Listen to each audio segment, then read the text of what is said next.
So, ayan po. Musta po kayo? Dito naman po ako ulit. Welcome po sa aking YouTube channel, Randy Channel. Pakisubscribe, like, and share, comment dito sa aking video upload. Okay? Hayaan nyo muna batiin kayo ng magandang umaga, magandang tanghali, magandang gabi sa inyo lahat. Sana po nasa mabuti kayong kalagayan at malayo sa karamdaman. Okay? Lalo-lalo yung mga OFW natin dyan sa abroad. Sana po nasa mabuti kayong kalagayan at malayo sa karamdaman. Saan man kayo panig ng mundo na roon. Welcome po kayo sa aking YouTube channel. Okay? Tuloy tayo.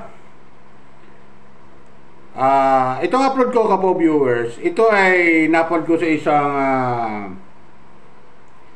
video, viral video ito ng isang bata na nagtitinda ng sampagita diyan sa isang mall sa Mandaluyong. Mandaluyong o sakop ng Pasig yan, pero alam ko Mandaluyong yan. Ito ay nakaupo. Mapapansin natin dyan sa video, kapo viewers, mapapansin natin dyan sa video na ito ay sinita ng guard. Sinita ito ng guard. Siguro pinakiusapan ito namang guard, dahil siguro na inip, bandang huli tumayo naman yung bata. Ito yung nagtitinda ng sampagita na estudyante. Ito yung nagtitinda ng sampagita. Siguro itong bata, kapo viewers, itong bata pagkagaling sa school, diretso na sa pagtitinda ng sampagita para siguro may pambaon-baon siya. Diba? Extra baon ba? Para pag kinakasan na sa baon sa school. Ito namang guard na sumita ay imbis na paalisin niya lang, anong nangyari, tumayo na yung bata tumayo na Anong nangyari, hinablot pa na itong guard yung yung tinitinda sampagita ng bata. Hinablot pa niya. Tumayo na nga Ang masaklap, hinablot pa niya, saka sinira. Grabe naman itong guard na to. Para namang, kapo viewers, comment lang kayo ha. Para namang hindi tao itong guard na to. Ang lupit naman. Imbis na pagkausapan niya ng maayos at paalisin ng maayos, naman niya ng maayos kung tutusin, kapo viewers. Alis naman niya ng maayos kung tutusin. Kung pinag-usapan niya lang. Ang masaklap, tumayo na nga yung bata. Tumayo na nga. Hinablot pa yung sampagitang paninda at sinira. Grabe naman. Imbis na bayaran, bilhin niya na lang para tuluyan na makalisana yung bata, o kahit man lang ilang piraso lang, bilhin niya lang. Tapos kausapin niya yung bata, huwag ka magtinda rito. Kung ano matatawag niya sa bata, kung nini man, di ba? Kausapin niya, magkano ba sa pagita mo? Halimbawa, 10 piso ang isang tali, di ba? Halimbawa, 10 piso. Kung 10 piso man, kung 15 pesos.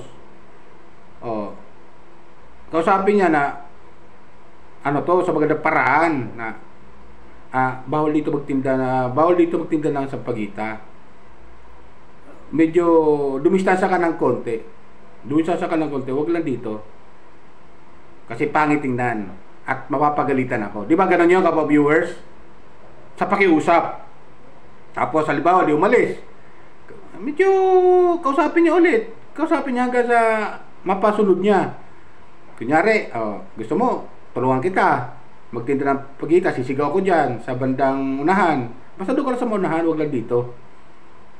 Bilhin na ka sa pagita, mga ganun. O kaya bumili siya ng isa piraso, tapos saka sabihan niya yung bata ulit na okay, wag ka nang magtinda rito. Dito naman sa unahan ka na lang kasi bawal dito. Mapapagalitan ako bilang guard na naka-duty rito. Di ba maintindihan niyo ng bata? Di ba? Ng estudyante na yon. Kung anong estudyante. Di ba? Dapat gano'n ang pakiusap ng guard. Hindi. Ang nakita natin, kapo viewers, tumayo na nga yung bata. Pagtayo, hinablot, kinuha yung sampagita, saka naman sinira. Di ba? So pangit ang naging ng guard. Parang lumalabas tuloy, nagkaroon siya nagkuhan siya ng provocation do sa bata. Ayun, hindi tuloy siya iginalang ng bata. Hinampas siya nung sampagita. Oh, doon pa lang, pag hindi maganda yung pakikitungo mo sa tao, pag hindi maganda, ang igaganti rin sa'yo, hindi rin maganda. Di ba gano'n yun? Yung kanon, kapwa viewers? Gano'n na magiging kasagutan nun. Pag hindi maganda yung pakiusap mo sa tao, ang sagot nun, hindi rin maganda. Di ba gano'n yun? Kung nagkaroon ka ng nag-provocation ka, parang pronobok mo yung bata, sinira mo yung kanyang paninda, eh yun ang hanap buhay niya pagtitira ng spaghetti Oh, tapos sisirain mo. Eh siyempre, hampas sa'yo yung natitira sa spaghetti, hampas sa mukha mo. Lumalabas tuloy, hindi na naggumalang yung bata doon sa guard. Tapos, nung hinampas siya, sinipa pa niya yung estudyante. Di ba? Gumanti pa siya ng sipa, na imbis sana na pabayaan niya na lang. Total, ginawa, siya naman nag-provoke Siya nag-provoke. Pinabayaan niya na sana. At yun, aalis naman yun Aalis naman yun Sige na, sinaktan mo na ako Sasabihin niya lang sa doon sa bata, sumalis ka na. At bawal dito. Total, nanakit ka na rin lang. Umalis ka na, ganun na lang. Gumanti pa siya ng sipa. So, maraming hindi nagustuhan yung ginawa ng guard. Marami talaga ang hindi sumang-ayon sa ginawa ng guard. So, mali ang diskarte ng guard. Gumawa talaga siya ng provocation doon sa batang estudyante na nagtitinda ng sampagita. Di ba, kapwa viewers? Comment lang kayo kung tama yung ginawa ng guard. Di ba?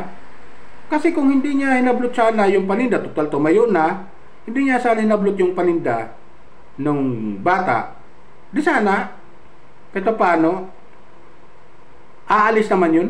Di sana wala naging problema. Di ba ganun yun? Nasa pakiusap lang yun Ngayon tuloy, di natin alam kung ano nangyari sa guard. Maaaring matanggal sa doon, kapwa viewers. Comment lang kayo kung ano magiging action doon ng mall, may-arang mall at ng agency niya, maaari. Di ba? At siguradong kakalat yan. Kakalat yan at mapapanood. Baka makuha pa sa media yan. Baka pumasok pa sa media yan. At ipalabas sa media. Di ba? Sa mainstream media. So, mali ang ginawa ng ating guard. Mali ang ginawa talaga ng guard doon sa bata. Imbes na tulungan niya sana, kausapin niya lang ng maayos, o kaya papuntahan sa malayo, paalisin niya, at doon sa bandang lugar na hindi masyadong kanang mall, kausapin niya lang ng maayos. Susunod naman yun Hindi yung pagtayo, hinablot pa yung sampagita at sinira. O di ba? Hindi maganda. Hindi maganda naging reaksyon ng bata. Natural. Paninda niya yun. Yun ang kinabubuhay nila. Maaari o kaya dagdag sana sa baon niya tapos sisirain, no? Di ba? Bilang guard. Mali yung ginawa ng guard. Mali talaga. Para sa akin, mali yung ginawa ng guard. Di ba? Dapat kinausap niya na lang. Para naman to yung guard na parang walang training kung paano makipag-usap sa tao. Di ba? Para sa akin, nakikita ko lang parang walang training kung paano siya makipag-communicate sa tao. Paano niya mapasunod yung tao. Idinaan niya yung sarili niya. Yung galit niya. Pinairal niya yung galit niya, yung inis niya doon sa bata. Sirain mo yung paninda ng bata. Iyon ang hinanap buhay niya. Di ba? Ngayon, maaaring matanggal siya doon sa trabaho niya.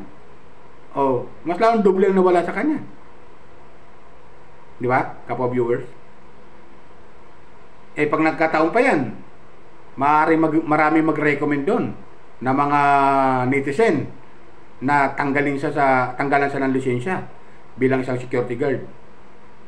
Di ba? Malaki ang nawala sa kanya. Naimbisa na, kinausap niya sana ng maayos yung bata. Mapapasunod niya naman yun kung tutusin. Unang-una, kung bawal man doon sa area na yun, alam natin bawal. Unang-una, yung bata, kung kinausap siya niya ng maayos, tatayo yun, lilipat yun kung saan siya pupwesto. Di ba? Ganun yun? Lilipat siya kung saan siya pupwesto. Ang masaklap, tumayo na nga, hinablot pa niya yung sampagita at sinira. Doon nagalit yung bata. Lumalabas tuloy, hindi siya nirespeto ng bata. Hinampas siya ng sampagita. At gumanti naman itong guard, sinipa niya yung bata. So, mali. Di ba? Mali. Hindi na siya ginalang ng bata. Dapat sana itong guard, magpakita siya ng kagalang-galang doon sa bata, doon sa estudyante na yon. Dapat magpakita siya ng kagalang-galang para igalang din siya ng bata. Di ba ganun yun? Ang nangyari, pinakitaan niya yung bata ng hindi kagalang-galang, yung nablot yung sampagita, nasira, natural, mag-reaksyon ng bata. E di nihampas niya yung natitira sa pagita doon sa guard. So nakita natin na doon sa sitwasyon na yon, hindi na gumalang yung bata doon sa guard. So maling-mali ang ginawa ng guard dito, nakita ko. Maling-mali ang pag-approach niya sa bata.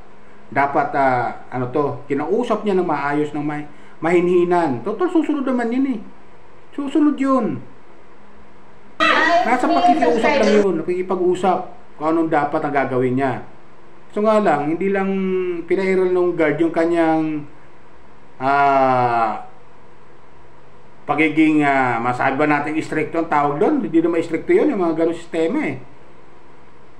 Kasi yun ang rules naman talaga, bawal. Kung bawal, di pakiusapan mo yung tao para di magalit sa'yo. Susunod naman yun eh. Bilang guard, para igalang ka rin.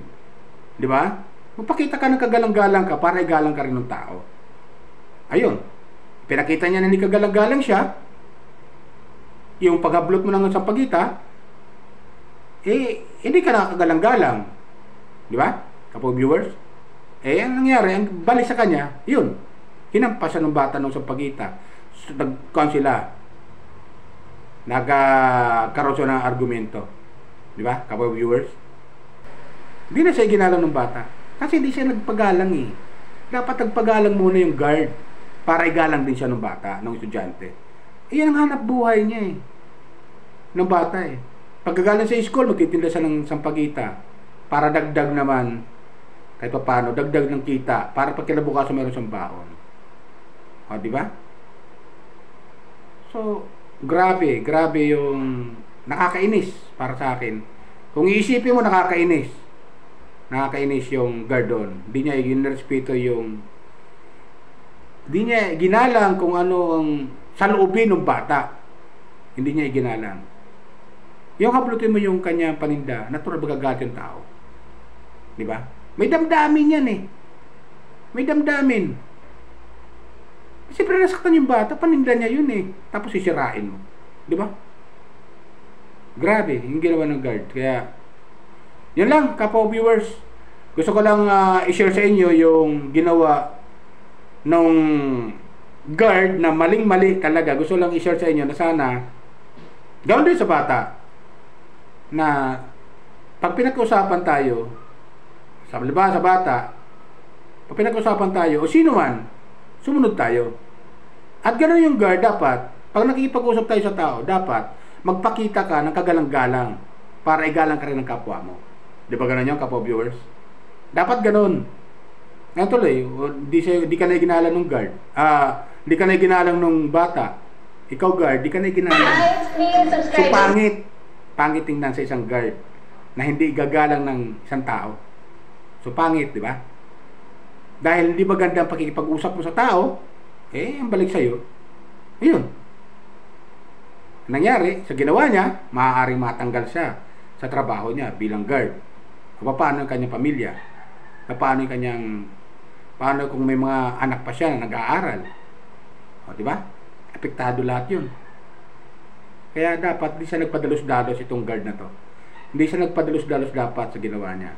Dapat pinag-isipan niya mabuti muna. Idinaan niya sa pakiusap. Dapat. Dinaan niya sa pakiusap. Paglalambing. Di ba? Na, bawal dyan.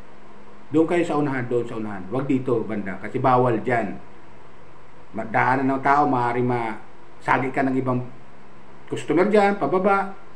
O, di ba? So, bawal. Pag-iusap mo lang sana. Sa pagkikipag-usap lang yun eh. So nga lang itong guard, wala eh. Dinaan niya yung kanya eh. Dinaan niya yung pagsita niya doon sa bata, sa estudyante, dinaan niya sa init ang ulo niya. Di ba? Yung sirain mo yung paninda ng bata, init ang pinairal niya doon eh. Init ang ulo niya. Di ba? Init ang ulo niya, pinairal niya. So yun sa akin po viewers. Palala ko lang po ulit, baka meron pa na nanonood sa akin dyan na hindi pa nakakapag-subscribe. Like and share dito sa aking video upload, okay? Yan lang po. Bye! Ingat po tayo lagi. Pagpalain po tayo ng pumay kapal.